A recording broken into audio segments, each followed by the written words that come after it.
Okay, so if you didn't see this video, I'm going to try to post a link. If I post a link and I actually make some video clips, I'll definitely try to do that. I think it's important. We definitely see what the government officials are talking about. But I think this is important for this video here because they talked about public charge. And I agree and disagree with a lot of things. And I'm not going to try to get into politics right now, but I do agree that legal immigrants should have the ability to get anything that's available that the United States citizens can get, just because they are legally immigrating here. And some are immigrating because they have husbands, and people hit hard times, so they're legally here. And in a situation like this now, the coronavirus is starting to emerge. So what happens then if people are hitting hard times and they have to bury their head in the sands because they have no way to seek medical attention? And public charge rule comes into play where they can lose their permanent status. So that's pretty serious to me. And I think it was probably a little bit pushed on the immigration issue. The other part of it I won't talk about, but I think it's pretty spot on. I personally have a loved one that spent almost a year waiting to be with me, my wife, and who knows, if I get sick or something happens, I would love to say that things would be taken care of, but at this point in time, there's a public charge rule now that says that if I die, she's fine. She can stay here. But unless I die, she has no rights to stay here, and she doesn't have a guarantee to stay here if she uses any medical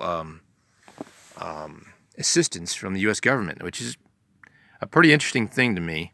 But the important thing about this as well is we're going to see here, and if you didn't see my video about coronavirus in the pipes, that one right there, I talked about 3 ports of entry in the illegal trade with regards to human trafficking. Now, I was pretty sure that these were going to be issues in the future with regards to a second or third wave of infection. You got Seattle, Oakland, and Houston. So this is just basic information on the trafficking from China to the United States. And there's the days it takes respectively. And I was absolutely sure that we would not be able to stop these ports of entry. You can do as best as you can, but illegal trafficking has been going on for some time. You're just not going to catch them all.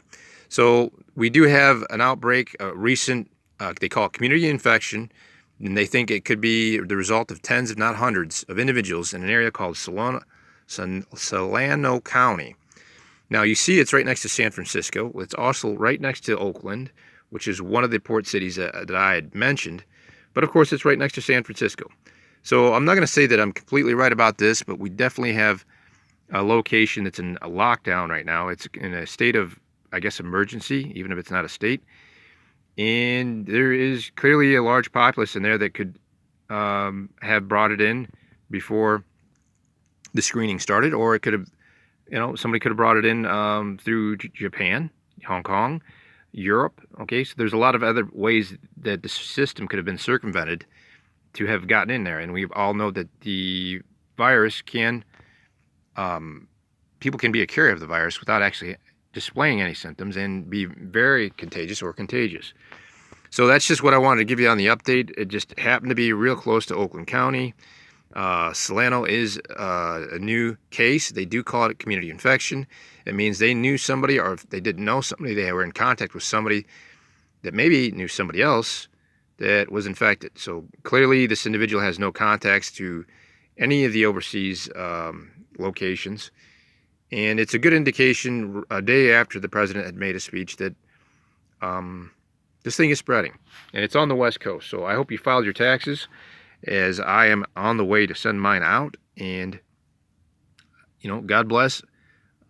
Keep praying. If we remember any of the biblical scripture with regards to that, there was always a time for preparation. And preparation wasn't fear. It wasn't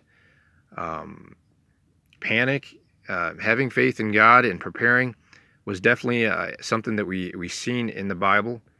And it was definitely something that was able to be seen. There was never any fear of this or that. It was fear of God, wisdom, preparation. So let's go ahead and do that. Those other things aren't on your list. Get prepared. Get the things that you like. I've seen a great video from Full Spectrum Survival.